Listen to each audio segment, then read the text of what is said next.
आंध्र प्रदेश के तिरुमाला में स्थित शेषाचलम पर्वत पर मौजूद है श्री वेंकटेश्वर स्वामी यानी तिरुमाला तिरुपति, जिन्हें तिरुपति बालाजी भी कहा जाता है। और यहाँ हर रोज लाखों की संख्या में भक्त आते हैं और इस पर्वत शिखर पर, इस मंदिर परिसर में आपको सिर्फ एक ही आवाज सुनाई देगा, संकट हरणा वेंकट रमणा गोविंदा गोविंदा। जी हाँ, दुनिया में अगर किसी मंदिर को सबसे ज्यादा दान मिलता है तो वो यही है। और आज की वीडियो में हम बात करने वाले हैं इस मंदिर से जुड़ी भगवान वेंकटेश्वर के बारे में कुछ ऐसे रहस्य जो सुनकर आप दंग रह जाएंगे। नमस्कार, मैं हूँ आपकी होस्ट शीतल। तो श्री वेंकटेश्वर स्वामी ये स्वयं कल युग में पृथ्वी पर अवतरित भगवान विष्णु है, जो यहाँ स्वयं विराजित है। ये मंदिर की मूर्ति स्वयंभू है, यानी इसे किसी ने भी बनाया नहीं है, और ये 8 फीट ऊंची है। और जहाँ विष्णु हो वहां लक्ष्मी कैसे ना हो। इन्हें श्रीनिवास भी कहा जाता है। श्रीनिवास यानी जहाँ लक्ष्मी निवास करती है। और इसीलिए भगवान को रोज नीचे धोती और ऊपर साड़ी से सजाया जाता है। और इस मूर्ति के जो बाल है वो असली है, रियल हेयर से, जो कि कभी भी उलझते नहीं है और हमेशा स्मूथ और शाइनी ही रहते हैं। अब ये ऐसा क्यों है, इसका जवाब कोई नहीं दे पाया। और क्या आपने कभी सोचा है कि वेंकटेश्वर स्वामी के मूर्ति पर इतना बड़ा तिलक क्यों है? तो इसके पीछे की वजह यह है कि जब एक बार श्री वेंकटेश्वर साधारण मनुष्य के रूप में एक गाय से दूध पी रहे थे, तब उस गाय के चरवाहे को गुस्सा आया कि ये मेरी गाय होते हुए किसी और को दूध क्यों दे रही है, और उसने उस गाय की तरफ अपनी कुल्हड़ फेंक कर मारी।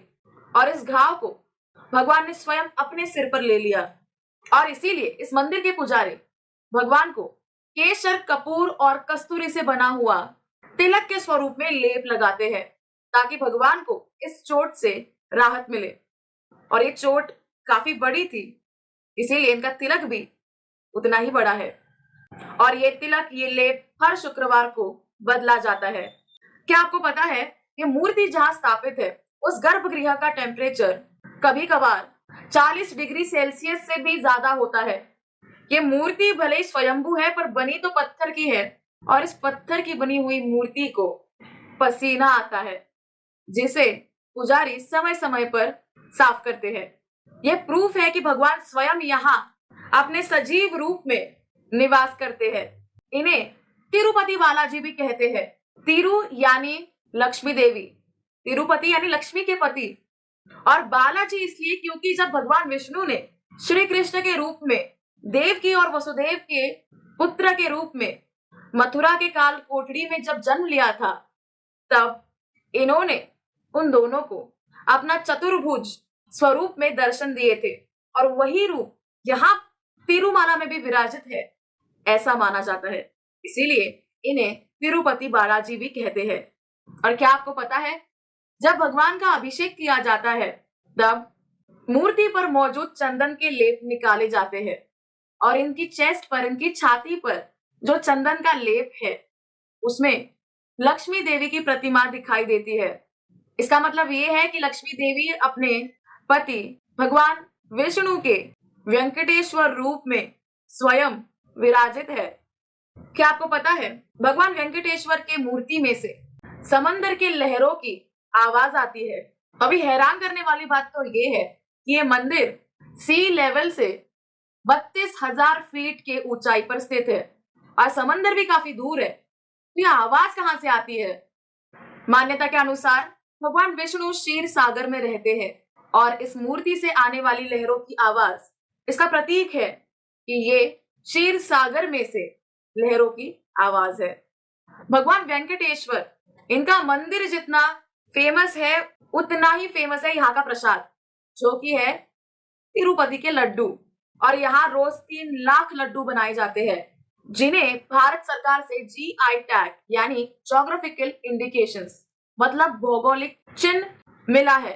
ये GI टैग उस प्रोडक्ट के लिए मिला जाता है जो कि एक स्पेसिफिक जोग्राफिक भौगोलिक एरिया में ही बनता है। और मैं अपने एक्सपीरियंस के साथ कह सकती हूँ कि इतने टेस्टी लड्डू आपको और कहीं नहीं मिलेंगे। और वहां मंदिर के शिखर को देखते हुए लड्डू का प्रसाद खाना, इससे और दिव्य कुछ नहीं है। आपने सुना तो होगा कि यहाँ लोग अपने बाल भगवान को अर्पित करते हैं, मुंडन कराते हैं।